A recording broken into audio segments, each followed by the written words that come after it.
this is the Capitola Theater.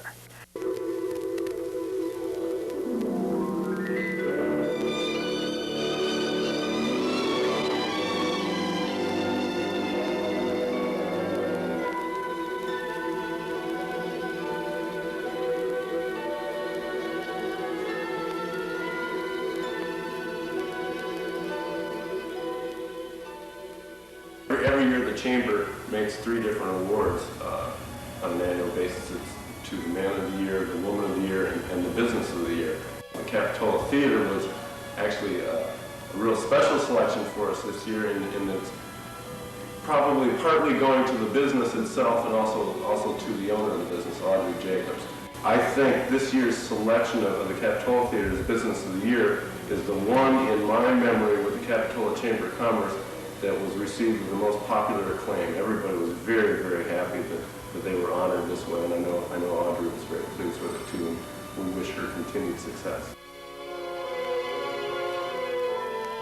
Well, we came to Capitola originally when I was a small child, strictly as vacationers. I don't believe it ever occurred to us that we would become permanent residents here, but my father was a traveling man, and it was his great ambition to get off the road and get into a business. And he decided that the movie business was perfect because he loved the beach.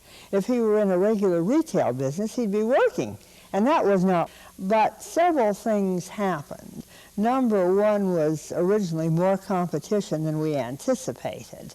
That when we first opened the theater, there were only 2 other theaters in the area this side of Watsonville, and there was a crying need for a 3rd theater.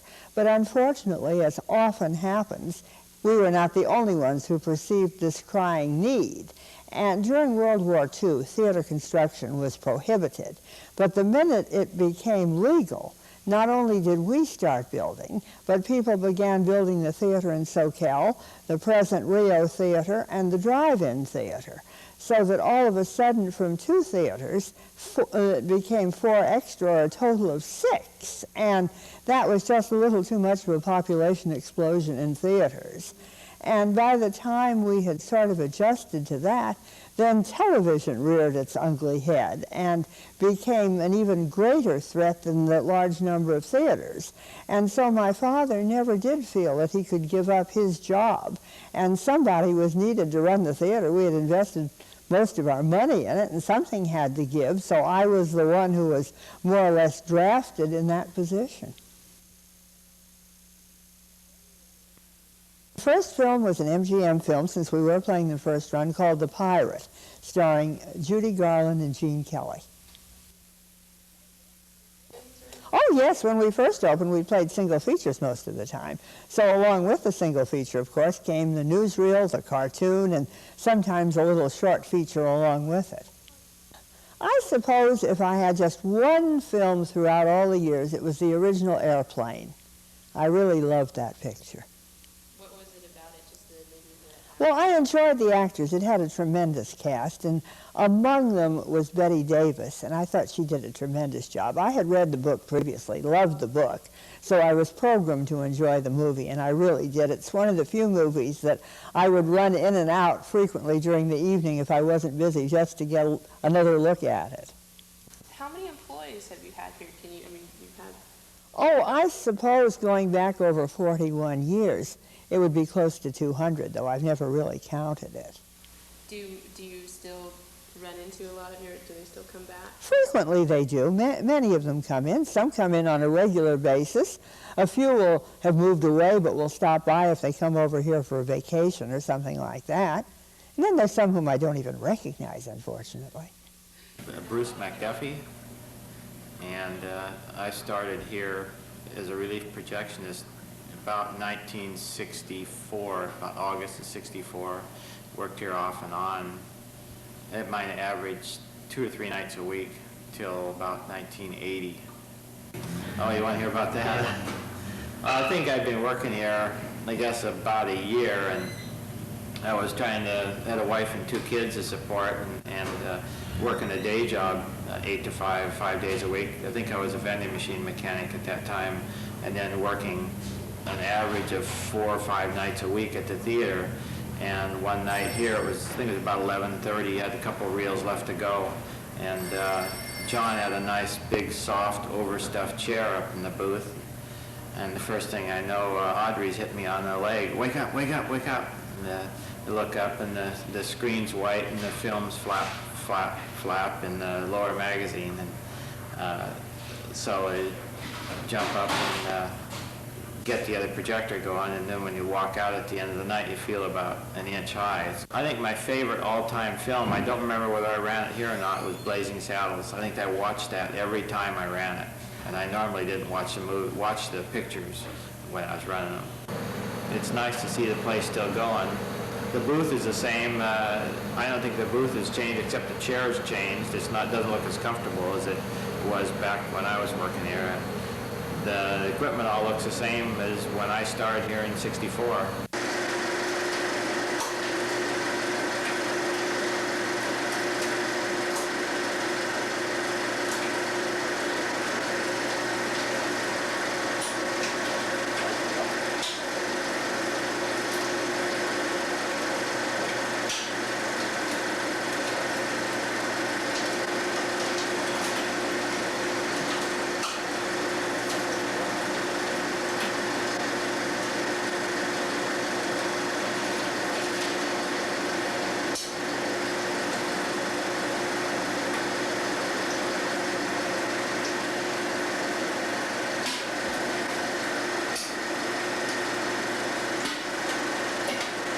Hi, my name is Dave Curtis, and I run motion picture projection machines.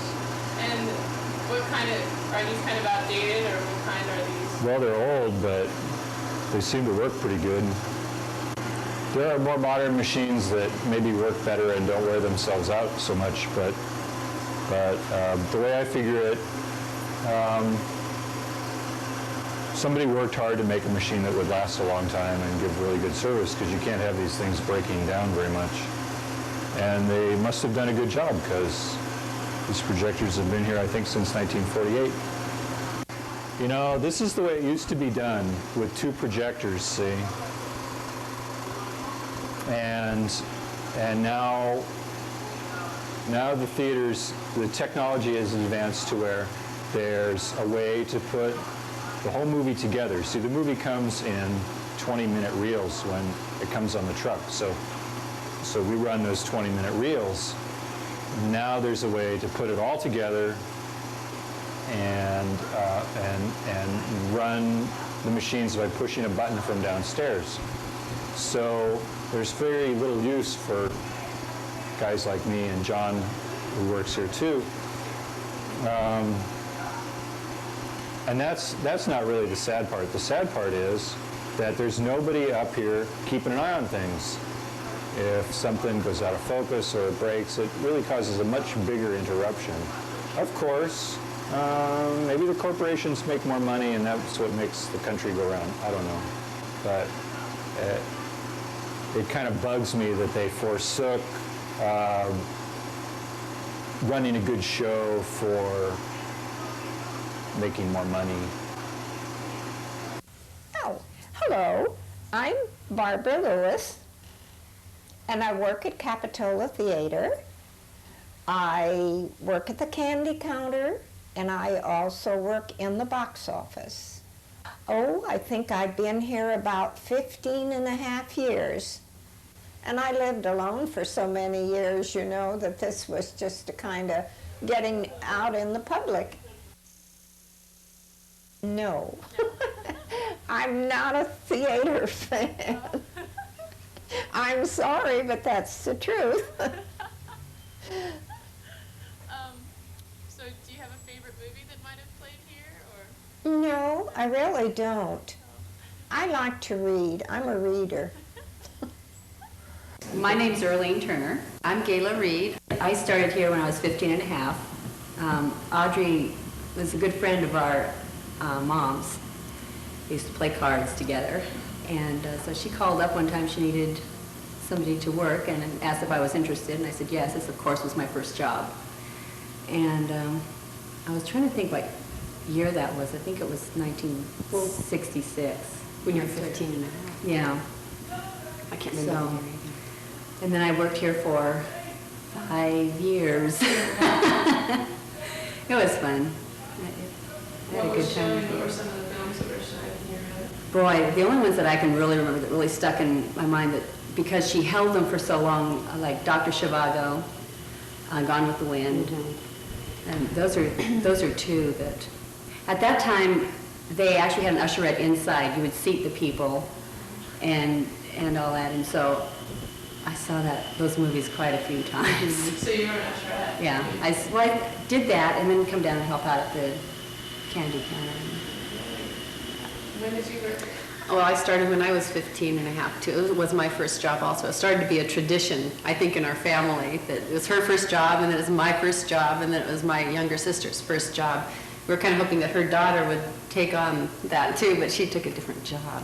The candy counter, well, it still looks the same. Of course, they have, the candies changed with the time, and of course the price. Yeah. They still have the best prices Yeah. in the county as far as I'm concerned. My name is Albert Rubman, and I've been working here for at least 2 years or so. I just went to a movie one time and asked her if I could have the job, and then she said, well, I'll call your dad up and let you know since you'll probably be in school. And the first day was kind of weird, but I guess I did okay. I was kind of nervous when you first start working, but after you get the hang of things, then you're fine. It's pretty fun working with the customers and stuff and getting what they want in a hurry, because it's kind of a challenge to get them in before the show even starts, but sometimes you can and sometimes you can't do that. The best popcorn in town is Manly's High Pop, in regular or jumbo cartons. Here's why. Take the tastiest, tenderest, scientifically grown popcorn, add pure, delicious seasoning and specially prepared salt. Then let the famous Manly machine work its magic on Manly popcorn, America's favorite popcorn. Crisp, savory, wonderful. I'm Holly, and this is my Capitola Theater documentary. I've worked here for over a year now, and I've really grown to love this place. I really enjoy working for Audrey. She's a fascinating woman, and I'm proud to work here, and I hope that someday I will have a theater like this. That's kind of my dream, to either have an old-time theater or a drive-in. And I just like being a part of this place. I'm really going to miss it, and I hope that it stays on forever. And I know I'll be back, and in 10 years for its 50th anniversary, I'll be back with my camera and continue the documentary. Now, a lot of people know you, but maybe you don't know them. Do you find that a lot of people run into you? Oh, yes, people always seem to recognize me wherever I go, even out of the country, I might say, but usually I don't know them. Oh, could you tell that story about when you were in, I guess you were in Switzerland? In Switzerland, yes.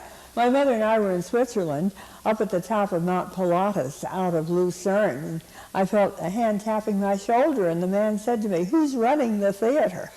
I was so stunned that I forgot to ask who he was or say anything, and we were in lines. The lines fell apart, went in different directions, and I never did see him after that. What do you like most about running the theater? I suppose the compliments of customers when they come out and say, "Oh, we love the theater, it's our favorite theater, and don't ever sell it," and things like that.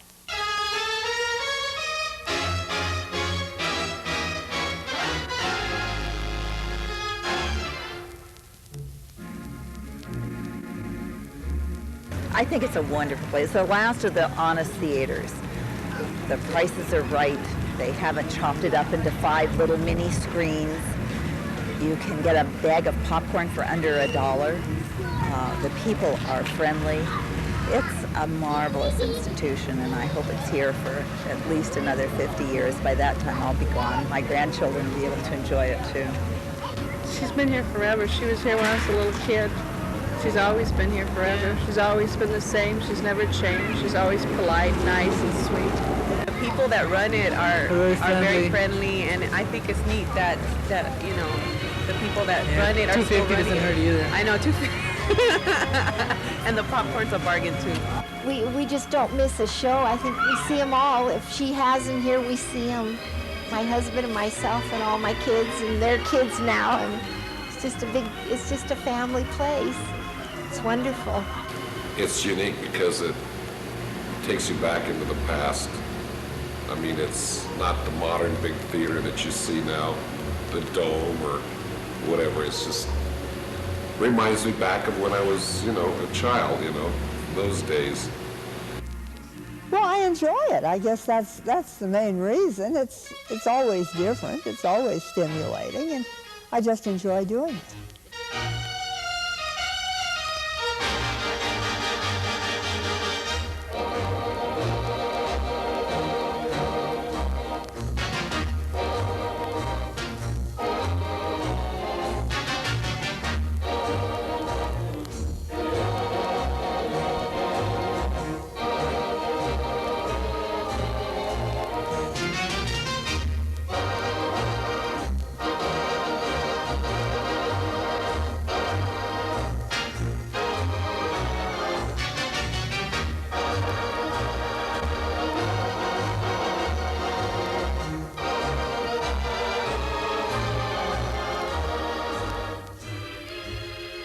This film was termed awesome by Time magazine, while Joel Siegel called it exciting, spectacular, breathtaking. Thank you for calling. Goodbye.